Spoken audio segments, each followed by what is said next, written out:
ko diɲɛ taabolo finikuraw modèles ka d'aw ye ayiwa aw sera aw seyɔrɔ la In Fashion Couture. N'aw mago bɛ tissu kalalenw na walima n'a bɛ fɛ ka tissu kala a ye boli ka se joona joona Ismaël Ɲare fɛ yen nɔ. Ismaël Ɲare nɔlen no ni diɲɛ laban kalali kɛ machine kuraw de ye a n'a ka personnel de qualité minnu bɛ yen nɔ n'olu bɛ nin baara in kɛ ka ɲɛ. An sigiyɔrɔ bɛnnen no ACI 2000 kɔnɔna la Immeuble Concorde 1 n'ale tugulen no Air Côte d'Ivoire la Palais des Sports ani Place de la CAN ni ɲɔgɔn cɛ. Nɛgɛjuru sira o ye 63 ye 02 99 ani 99. In Fashion k'aw ye togo ɲɛ. In Fashion ni aw mago bɛ qualité la. In Fashion ko k'aw bisimila kunnafoni gafew kɛnɛ kan.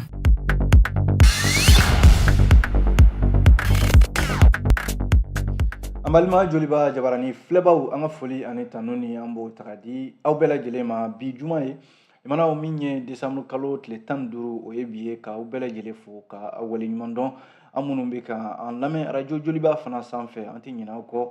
Bamako yan Segu Sikaso an ka bɔlɔlɔw sanfɛla la page Facebook Joliba TV News ani Joliba FM ka taa se min ye an ka page YouTube ma an bɛ lajɛ yen fana imana radio joliba fana bɛ lamɛn Canal Plus ka sisan numéro 589 n'i y'o kɔri i mana kɛ diɲɛ fan o fan fɛ i b'an sɔrɔ nin bɛɛ lajɛlen kun ye limana aw kana fɔ aw jigi kɔ kunnafoni ko la ni an sigilen kɛnɛ kan ladala jɛmukan min bɛ sigi don o don ka daminɛ ntɛnɛn fo ka se juma ma min ye nɛgɛ kanɲɛ 9 ye o mana tɛmɛ ni sanga 30 ye kunnafoni gafe minnu mana fasiri limana an balima kunnafonidilaw fɛ a jagoyalen bɛ anw kan an ka ye nin kɛnɛ kan ka kunnafoni ninnu bamayɛlɛma kan min ni maliden bɛɛ lajɛlen bɛ a mɛn o ye bamanankan ye limanaw i mana ale fɔ ka ban bɛɛ lajɛlen bɛ faamuya sɔrɔ kuma ni an sigilen kɛnɛ kan limanaw gafew b'an bolo kɔrɔ nka gafe caman o kɔni ma se an ma bi gafe 2 ɲɔgɔnna l'indépendant ani aujourd'hui Mali kunnafonidi sɛbɛnw a bɛ n'a fɔ u bɛ ka sɛgɛn lafiɲɛbɔw de boloda nin waati in na san labanw na an kɔni sera ka minnu sɔrɔ o ye nin fasidi sɛbɛn 2 ye nka an bɛna lajɛ kunnafoni fɛn fɛn b'a kɔnɔ n'o bɛ se ka jamanadenw nafa an n'an da don o la ko walawala aw ye kumana an b'a fɔ na aw bisimila limanaw gafe fɔlɔ o ye l'indépendant ye an b'a daminɛ ni ale ye l'indépendant kumana a y'a jira k'a fɔ ko min y'an ka CNT n'o ye députéw ye minnu bɛ furanjɛla fanga in kɔnɔna la Conseil national de transition limanaw ko u ka sigi min ni u y'a kɛ jamana nafoloko kunna san 2024 natɔ in na musaka minnu bɛ yen ni jamana kan ka baara kɛ ni a ye a musakaw a da dɔnna wa min ye cakɛdaw ye cakɛda minnu b'an ka jamana kɔnɔ k'a daminɛ jamana ɲɛmɔgɔyaso la ka jigin ka na nafolo fɛn fɛn bɛ yen n'a kan ka di min ma bɛɛ y'i ta da dɔn sa l'indépendant kɔni y'a jira k'a fɔ a ko la gɛlɛmanba yɛrɛ ye min ye o de ye nafolo ninnu yɛrɛ bɛna fara ɲɔgɔn kan cogo di ka sababu kɛ jamana bɛ cogo min na bi gɛlɛya min bɛ yen nafolo sɔrɔ cogoya yɛrɛ Mali yɛrɛ bɛ dabolo min kan bi o de y'a ko yɛrɛ gɛlɛmanmayɔrɔ ye o la Conseil national de transition n'u k'a ma ko CNT ale ka fara ɲɔgɔn kan sigi min kɛra kunun n'o ye session budgétaire ye a jala k'a fɔ ko wuli kɛra ni hakilila min ye a jala k'a fɔ nafolo min bɛ yen ni mago bɛ sɔn ka jɔ o la ni o tɛ bolola wulikajɔ de bɛ kɛ k'o ɲini sira wɛrɛw kan u kama ko déficit budgétaire o bɛ se miliyari 700 ɲɔgɔnna ma n'i y'a lajɛ minisiri min bɛ yen n'o bɛ nafoloko kunna Alfuseni Sanu ale de tun bɛ ka ni sariya in lafasa kunungo loi de finances 2024 Conseil national de transition a ka sigi min kɛra kunungo n'i y'a lajɛ loi de finances min ni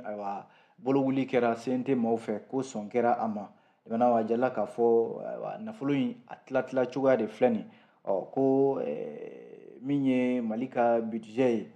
san 2024 a jala k'a fɔ jamana ɲɛmɔgɔyaso n'o ye présidence de la république ye miliyari 17 ani murumuru 552 o bɛna di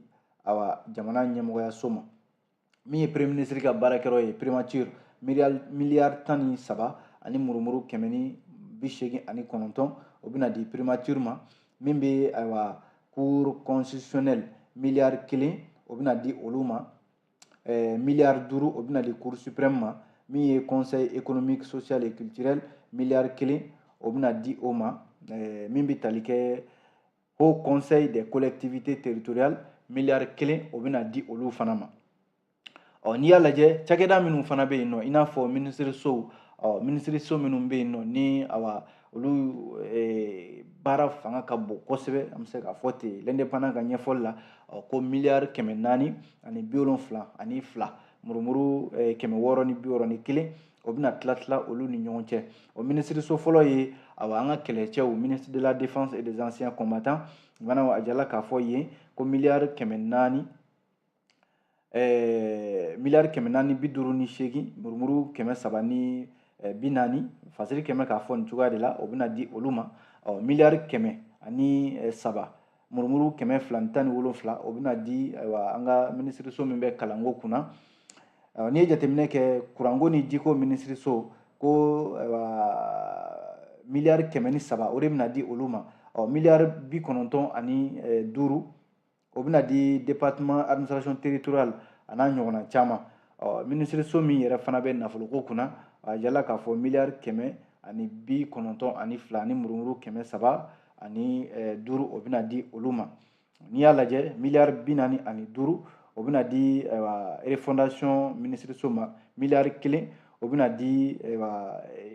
usine ko ani jagoko minisiriso ma a n'a ɲɔgɔnna caman n'i y'a lajɛ o mana bɔ yen nɔ min bɛ tali kɛ cakɛda minnu fana bɛ yen ni olu tugutugulen don jamana la i n'a fɔ autorité indépendante de gestion des élections a jala k'a fɔ miliyari 5 ani murumuru 597 o bɛna di EJ maaw ma yɔrɔ olu yɛrɛ ka baara bɛnnen bɛ kalata labɛnni ani kalata kɔlɔsili kow de ma a kun jarala k'a fɔ miliyari 2 o de kun kan ka di u ma nka ko dɔ farala kan ka kɛ miliyari 5 ye o mana bɔ yen nɔ office central de lutte contre l'enrichissement illicite miliyari 2 ani murumuru 999 o bɛna di OCLEI ma min ye bureau du vérificateur général miliyari 4 ani murumuru 792 o bɛna di bureau du vérificateur général ma commission nationale des droits de l'homme miliyari 1 médiateur de la république miliyari 1 haute autorité de régulation de la communication miliyari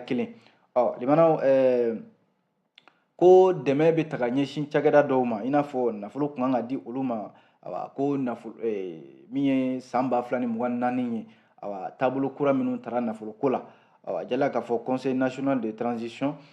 ko dotation n'o ye dɛmɛw ye o min bɛna di CNT ma o bɛ se miliyari 15 ani murumuru 978 agence nationale de la sécurité de l'état miliyari 17 murumuru 924 ani mago bɛ jɔ nafolo minnu fana na ni baara wɛrɛw kun bɔra ni sigi kɛn tɛ minnu ye miliyari 600 ani 92 ani murumuru o bilan bɛ ka o kɔnɔ limanaw ni bɛɛ lajɛlen fɔra nka a jala k'a fɔ mun tora ko mago yɛrɛ bɛna jɔ nafolo min na ni wulikajɔ bɛna kɛ k'o ɲini o bɛ se miliyari 700 dɔɔnin k'a jɛ walasa limanaw jamana yɛrɛ dun cakɛda minnu bɛ yen ni jigi dalen bɛ olu kan n'olu de ka wulikajɔ ka bon nafolo ɲinina k'a bila jamana wagande kɔnɔ o fɔlɔ ye direction générale des impôts limanaw baara min bɛna kalifa ale la san 2024 miliyari 1 ani 260 impôt kan k'o de ɲini k'o di jamana ma o mana bɔ yen direction générale des douanes miliyari 700 ani 95 douane kan k'o de ɲini k'o di jamana ma o mana bɔ yen nɔ min ye direction nationale des domaines ale fana kan ka miliyari 190 ale kan k'o ɲini k'o di jamana ma n'i y'a bɛɛ lajɛlen fara ɲɔgɔn kan limanaw min ye miliyari 2,000 300 ani 87 murumuru 872 limanaw nin de ye nafolo ye musakaw ni fɛn wɛrɛw bɛ yen jamana mago bɛna jɔ min na limanaw fasiri n'o ye l'indépendant ye a ko nin bɛɛ lajɛlen fɔra nka min ye ɲɔ bɛ ɲɔbugu ta kan b'a la ni nafolo ninnu bɛ sɔrɔ cogo min na wulikajɔ de bɛna kɛ limanaw ka fan bɛɛ don ɲɔgɔn na walasa nafolo in bɛ sɔrɔ ka sababu kɛ mali yɛrɛ bɛ lahalaya min na bi cakɛda misɛnnin minnu bɛ yen limanaw olu ka baaraw gɛlɛyalen bɛ min bɛ tali kɛ ka juru yɛrɛ sɔrɔ hali bankiw fɛ bi o cakɛda misɛnnin ninnu fɛ o gɛlɛyalen bɛ mali yɛrɛ kɛmɛ ka wulikajɔ minnu kɛ ni maa bɛ se k'a fɔ don nataw la ko mali bɛ se ka hali i yɛrɛ sama ka bɔ CEDEAO walima UEMOA jɛkulu kɔnɔ limanaw ko wari kurako kuma bɛ sen na wari kurako kuma in min ye Burkina Faso ani Niger Mali n'o jamana fila in kɛlen bɛ k'u tɛgɛ di ɲɔgɔn ma k'u bɛna wari kura bila sen kan nin bɛɛ lajɛlen bɛ se ka kɛ sira gɛlɛmanw ye limanaw an yɛrɛ ni jamana minnu bɛ yen ni teriyaw b'a ni ɲɔgɔn cɛ i b'a sɔrɔ o jamana caman bɛ bi o kɛn bɛ k'i bolo kuru k'a don a yɛrɛ la limanaw min ye nafoloko ye ka dɛsɛ k'a di jamana ma n'a fɔra ko nin bɛɛ ka ɲini limanaw gɛlɛya b'a baara la dɛ indépendant ka ɲɛfɔli la ale indépendant kelen y'a jira k'a fɔ Algérie jamana k'a ye welewele da kan bila maa minnu y'u bolonɔ bila bɛnkan sɛbɛn na accord pour la paix et la réconciliation issu du processus d'Alger yɔrɔ Algérie jamana de fana sigin bɛ nin bɛnkan sɛbɛn in lawaleyali ko la waati min na MINUSMA bɛ k'i kɔdon Mali jamana na Algérie ko a b'a ɲini minnu y'u bolonɔ bila bɛnkan sɛbɛn na Mali jamana bɛnbaaci jɛkulu k'u k'a lajɛ u ka sigi u ka kuma MINUSMA bɛ fɛ k'i kɔdon yalima a yɛrɛ bɛ ka taa yɛrɛ ko min bɛ Algérie ko fɔ a ye welewele da kan bila o kɛra décembre kalo tile 13 u ka minisiriso min b'u ka jamana ni jamana wɛrɛw cɛ kɔɲɛ kunna affaires étrangères jamanaw ko a ye wale ɲumandɔn kɔni ta ka ɲɛsin diɲɛ bɛɛ lajɛlen ka keleya tɔn ma n'o ye ONU ye a ka bolofara min tun bɛ Mali la MINUSMA o ye jɔyɔrɔ min kɛ nin bɛnkan sɛbɛn in lawaleyali la Algérie jamana ka communiqué in kɔnɔ a ye foli ta ka ɲɛsin MINUSMA ma ko basigi bɛn min ɲinina Mali kɔnɔ yan ko min ye MINUSMA ye ko a jɔyɔrɔ bonyana o baara in na kosɛbɛ o la Algérie a y'a jira k'a fɔ ko ale bɛ min ɲini sisan baaraw ka kurakuraya minnu y'u bolonɔ bila bɛnkan sɛbɛn in na n'o ye accord pour la paix u ka sigi u ka kuma ko sabu ko ale ɲɛ bɛ sira kelen fɛn fɛn na bɛn bɛ se ka na Mali kɔnɔ cogo min na k'o ye nin bɛnkan sɛbɛn in lawaleyali limanaw ko malidenw ka kelenya ko a tɛ taa foyi kɔ ni sigikafɔ tɛ ni sigikafɔ ma fɛn fɛn ɲɛ Algérie ka ɲɛfɔli la ko farafarali tɛna o ɲɛ ko l'indépendant yira k'a fɔ nin kɔni ye a man ca Algérie fɛ kabi waati min na a fɔra ko MINUSMA bɛ taa ka bɔ Mali la yɔrɔ o de kɛra banbaaci jɛkulu min n'o ye CSP PSD olu ka wulikajɔ ye ka muruti fari da kokura u yɛrɛ ko k'olu ni Mali jamana bɛ kɛlɛ la waati kelen fana Mali jamana ye sɛgɛsɛgɛli dayɛlɛ min ye CSP ɲɛmɔgɔw i n'a fɔ Bilal Ag Cherif Emenela Al Gabas Ag Intala AICIA k'a fɔ ko sariya wulilen bɛ olu nɔfɛ o n'a a ɲɔgɔnna caman waati kelen Algérie wulila ko bɛnkan sɛbɛn min bolonɔ bilala ni ninnu da bɛ a la ko u ka sigi ka kuma limanaw n'i y'a lajɛ Algérie ka nin bɔli in ka kuma ko a kan ka Mali jamana ɲɛmɔgɔw sɔn hakiliba de la a kan ka dɔn k'a fɔ ko min ye sigikafɔ ye foyi t'o bɔ sigikafɔ min daminɛna bɛnkan sɛbɛn ko la sigikafɔ in a kana min kɛra kɔrɔlen ni Mali basigi bɛ ka ɲini o la a kana taa ji la tuguni hakilila jiginna utukalo tile 14 san 2023 min bɛ MINUSMA ka tagaliko kuma yɔrɔ o kuma fɔra ko MINUSMA ka taa ka bɔ o fɔra CSB PSD o kɔni kɛra tasuma de ka da olu fari kan waati min na Mali finitigiw wulila k'u bɛ bɛri minɛ Tɔnbukutu mara kɔnɔ o kɛra kɛlɛ wulilen kɛlɛ min hali sisan o de bɛ sen na yɔrɔ maa minnu kofɔli filɛ nin ye n'o ye Bilal Ag Cherif Emenela Al Gabas Ag Intala o n'a ɲɔgɔnna caman olu yɛrɛ bɛ dogoni dugu kɔnɔna la min ye Mali finitigiw ye u bɛ k'u ɲini bi min ye Mali sariya fana ye u wulilen bɛ k'u ɲini bi waati kelen Algérie de ko bɛnkan sɛbɛn in ko min bolonɔ bilala ko sigi ka kɛ a kunna a kana kɛ bɛnkan sɛbɛn fufalaki hali u ka bɔ yen min ye Kidali fana minɛnen Mali finitigiw fɛ jamana an bɛ don min ko bi ni Mali jamana bɛ k'a ɲini a ka marabolo a ka baarakɛyɔrɔw jamana taw olu ka segin ka taa Kidali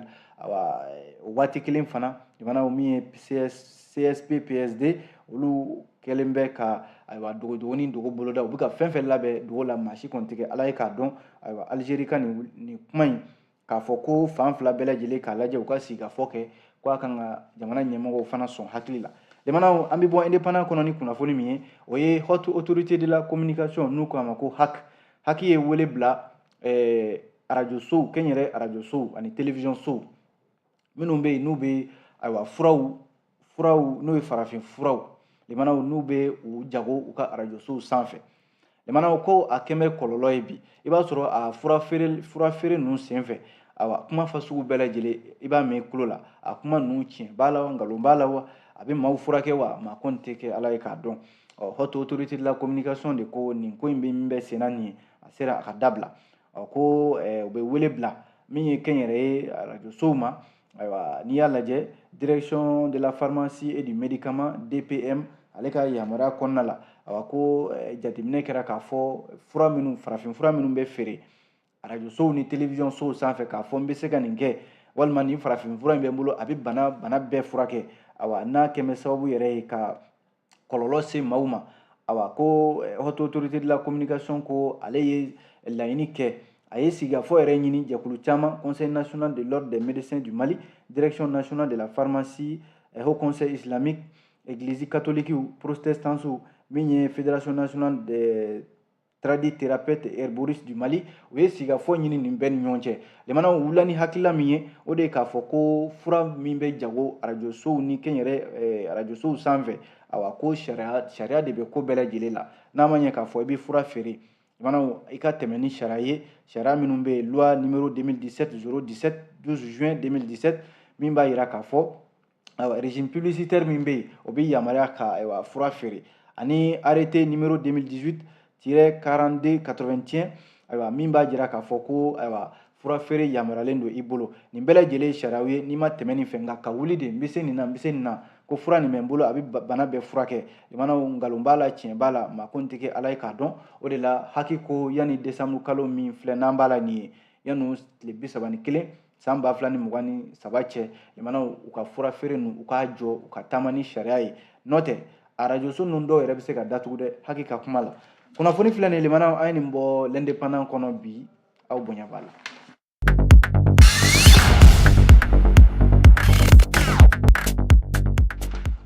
limanaw n'an bɔra yen fasiridi sɛbɛn bɛ yen n'an ko a ma ko aujourd'hui Mali ale kumana a kumana limanaw aujourd'hui Mali y'a jira k'a fɔ courant tigɛli courant sagosagoli ayiwa minisiri min ni ale bɛ kuranko kunna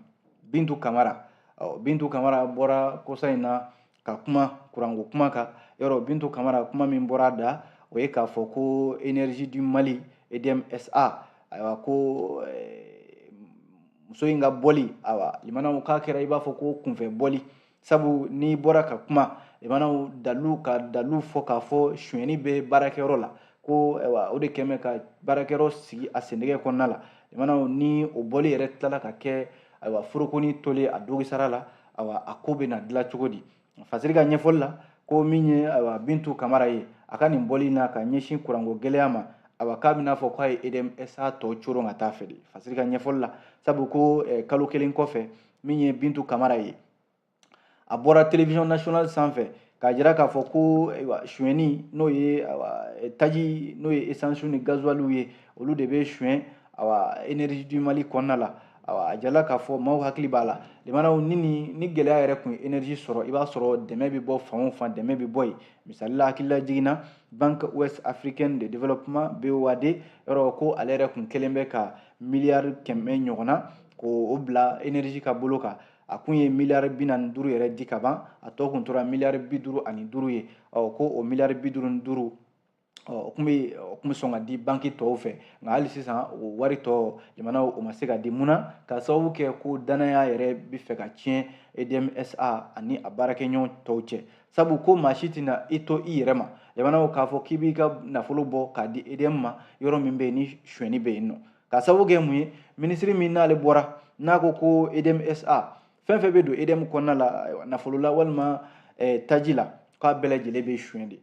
EDMSA a bɛ nin dabolo de ka bi tɔgɔ min d'an b'a la bi minisiri min yɛrɛ bɛ kuranko ni jiko kunna ale fɛ k'a ye énergie tɔ coron o b'a jira k'a fɔ jamanaw fasiri ka ɲɛfɔli la kurantigɛ banbali min n'an b'a la kurantigɛ min yɛrɛ n'a kɛn bɛ kun t'a la i t'a dɔn a bɛ ban waati min na k'a kurantigɛ banbali maa t'a ban waati dɔn a bɛ taa ban yɔrɔ min na o b'a jira k'a fɔ énergie hali sisan fɛɛrɛ kɔni tɛ énergie bolo kurantigɛ k'a bali min ye aujourd'hui Mali ye a ko o bɛɛ la ko directeur kura n'o ye énergie ɲɛmaa kura ye o sugandira wa ko yɛrɛ bɛɛ lajɛlen t'o bolo i b'a sɔrɔ énergie koɲɛ bɛɛ lajɛlen a bɛɛ bɛ minisiriso kelen de bolo ale de bɛ ka ko bɛɛ lajɛlen ɲɛnabɔ yɔrɔ directeur kɔrɔ n'o ye Kureshi Konare ye ale yɛrɛ gɛnna kun min kama ko bi hali sisan o kun kelen caman de farala o kan o bɛ min ko fɔ k'a fɔ ko minisiri Bintu Kamara n'ale kun hakili la ko a ka bɔli k'o bɛna fura sɔrɔ k'a fɔ ko gɛlɛya min bɛ EDMSA kɔnɔ ko a fura de filɛ nin ye mana ko a tilala ka énergie du Mali ka danaya yɛrɛ de ta ka bɔ a kan sabu minnu tun bɛ fɛ hali ka nafolo di EDMSA ma caman y'a jira k'a fɔ olu tɛna taa u kunfɛ bilen k'u ka nafolo bɔ k'a di EDM ma sabu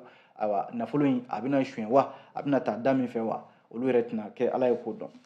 jamanaw an bɛ a kun cɛ ni min ye o ye halisa sariya wulilen bɛ k'i jɔ bi ko finitigi dɔw